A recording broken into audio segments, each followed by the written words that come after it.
أعوذ بالله من الشيطان الرجيم بسم الله الرحمن الرحيم الحمد لله رب العالمين الصلاة والسلام على رسولنا محمد وعلى آله وأصحابه وأتباعه أجمعين سبحانك لا علم لنا إلا ما علمتنا إنك أنت العليم الحكيم. Hürmetli Müslümanlar, saygılı dindaşlarım, Allah kısmet etse hepimiz bu ayının 21'inde yanı yılga girecekmiz. Hicri yanı yılga kirgen olacakmiz. Yani bu mevzunun bağlı birkaç söz yürsetmege istedim. Sizlerle paylaşmak istedim. Her yıl suhbetleşemiz bu mevzuda ama kene de yılda bir kere olganı için kene de bilgilerimizle bazı şeylerini tazelemekte fayda var diye düşünüyoruz. İşte Müslümanlar Peygamberimizin devrinde sallallahu aleyhi ve sellem Mekke'de yaşaydılar. Birinci İslam'ını kabul etken Müslümanlar ve İslam dini yayılıp başlagandan son Mekke'de yaşaydılar. Ama din düşmanları Müslümanlarını rahat bırakmaydılar. İşte yanı bir düzen getirdi, yanı bir tertip getirdi Peygamber Efendimiz Aleyhisselatü Vesselam. Buna narazılık gösterip Müslümanlarga işkence ettiler. Müslümanlarga embargo, kunumuzun sözlerinden eğer aytacak olsak, embargo uyguladılar. Müslümanlarla evlenmediler, kızını vermediler, alışverişini yapmadılar. Her cihetten bütün kapılarını kapattılar Müslümanlarga. Yaşamağa neredeyse mümkün olmayan bir dereceye geldi vaziyet. İşte Allah'ın emrinden elbette ki Peygamber Efendimiz sahabilerle beraber Mekke'den Medine'ye hicret etti. Hicret etti. Müslümanlar çünkü eziyet altındalar. Çaresizlik son nokta hicret etmektir. Canını kurtarmak için Allah-u Teala'nın dinini yarın ve öbür gün devam ettirmek için bu gerekli olan bir emir edi o vakit için. Elbette ki hicret yanı yıl bu mevzuğa bağlayacağım bunu aytkanlarımı. Hicri yanı yıl Hazreti Ömer zamanında bir takvim olarak Müslümanların da bir takvimi olsun deyip Hazreti Ömer zamanında kabul edildi. Yani Mekke'den Medine'ye koçu hicret bu takvimin başı olsun. Mesela bizim kullanganımız takvim 2017 yılı nege göre от Рождества Христова deyip aytamız. Doğru mu? İşte bu hicri takviminin başı da Peygamberimizin Mekke'den Medine'ye koçken vakitten başlap esas kabul edildi. Bu da Hazreti Ömer radıyallahu ikinci halife zamanında Hazreti Ali'nin teklifiyle bu şekilde karar olarak kabul edildi. Ve bugün gece bizler hicri takvimge göre de yaşamaktayız. Bu yıl kısmet olsa 1439. yılga kirgen olacakmız bizler inşallah. 1439 yıl evvelsi bir takvimimiz oldu elhamdülillah. Bir yerde aytılması gerek olan esas şudur ki hicret yani koçmek, bir yerden başka bir yerge koçmek aslında hicret demek.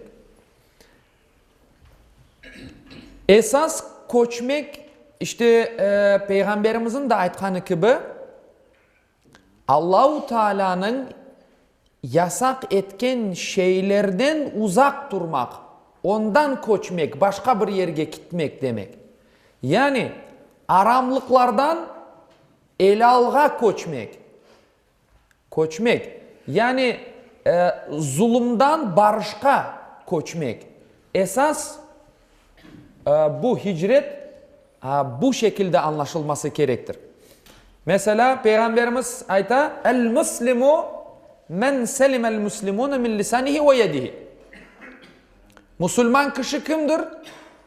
Elinden ve tilinden başkaları emin olgan bir insandır. Başka insanlar eminler. Bu insandan bizge zarar gelmez. Peygamberimiz onun için Muhammedül Emin edi. Kimse ondan bir yaramaylık beklemeyedi. Emin bir insan. Ve Peygamberimiz bu hadisin devamında dedi ki vel muhaciru men hacera ma nahallahu anhu. Muhacir de icret etken kimse de kimdir bu insan?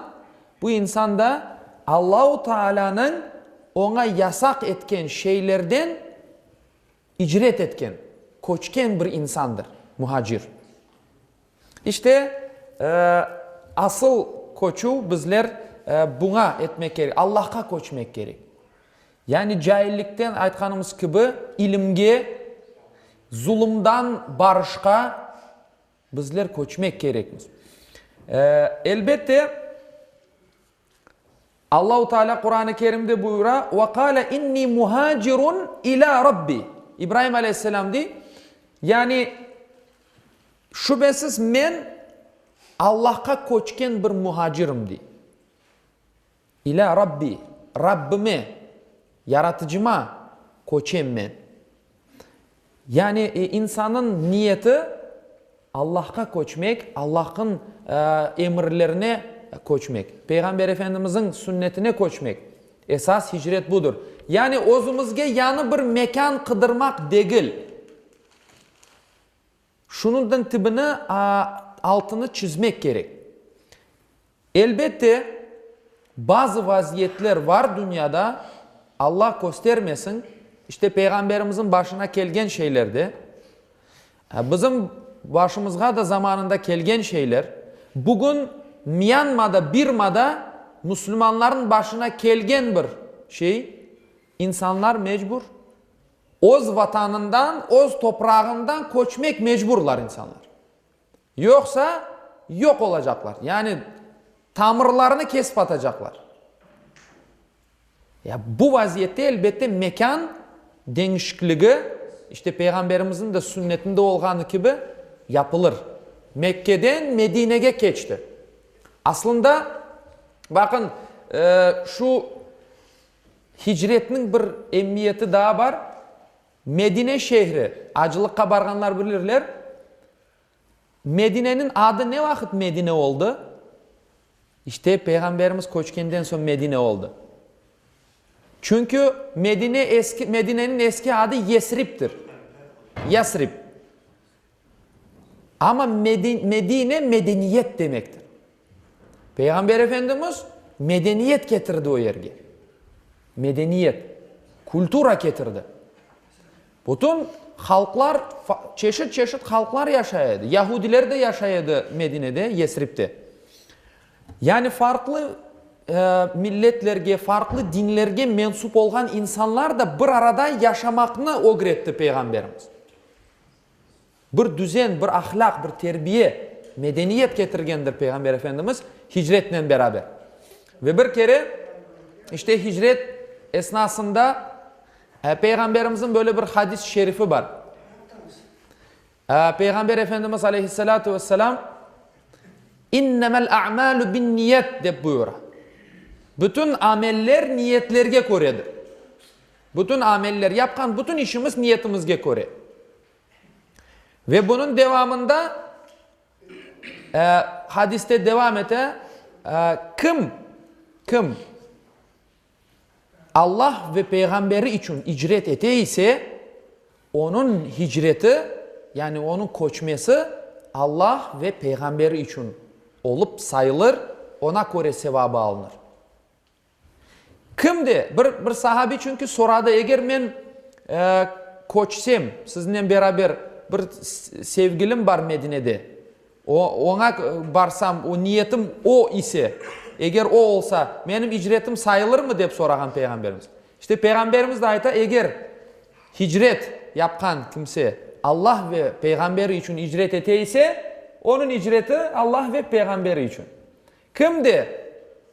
Sevgilisine kavuşmak için veya onunla nikahlanmak için icret eteyse dünyalık şeylerini elde etmek için hicret eteyse ona göre karşılığını alacaktır. Ama bizim hicretimiz işte Allah ve peygamberi için olması gerektir. İşte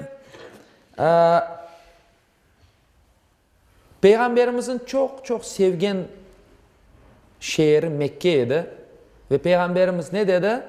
Ey Mekke, sen pek güzel bir şehirsin. Eğer beni senden uzaklaştırmagan olsaydılar, men seni hiç de terk etmez edim dedi Peygamberimiz. O şehrini doğan, osken şehrini o kadar seviyedi ki Peygamberimiz, bir de o yerde Kabe var. Kabe, Beytullah var. Adem Aleyhisselam'dan başlayıp İbrahim Aleyhisselam'dan devam edip yani bugün gelecek o yer mübarek topraklardır. Peygamberimiz de onda doğan, ayrı bir bereketi var, ayrı bir sevgisi var idi Peygamberimizin o şehrine ve di ki eğer beni bu yerden kovmasaydılar, beni hiç de terk etmez edim. İşte o toprağımızga sahip çıkmak gerekmiz. Lafın, sözün neticesinde şunu da aytıp koyayıq. Bizler o toprağımızga sahip çıkmağa tırışayıq. Allah-u Teala hiçbir milletke hicretini göstermesin. Bizler hicretimizni yüreğimizde yapayıq. Hicretimizni aytkanımız kene de tekrarlayıp aytam, Allah'a ve Peygamberimizge yaxşılıkka, doğrulukka eteyik ki gerçek bir hicret yapkan olayıq. Allah-u Teala niyetlerimizge göre versin, gönüllerimizge göre versin inşallah.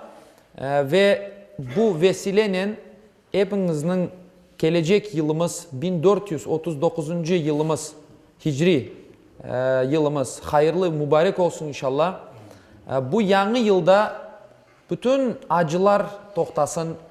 Bu yeni yılda hayırlı rızıklar, bereketler Allah-u Teala hepimizge kısmet eylesin. Birbirimizge kin tutkanlar, birbirimizin işte canını ağırtkanlar, birbirinden barışsınlar, afu tilesinler, helallik sorasınlar. Yeni bir sayfadan yeni bir yılımızı başlayık inşallah. Allah-u Teala da geleceğimizde hayırlı parlak etsin. Ve ahiru da'vana enilhamdülillahi rabbil alamin.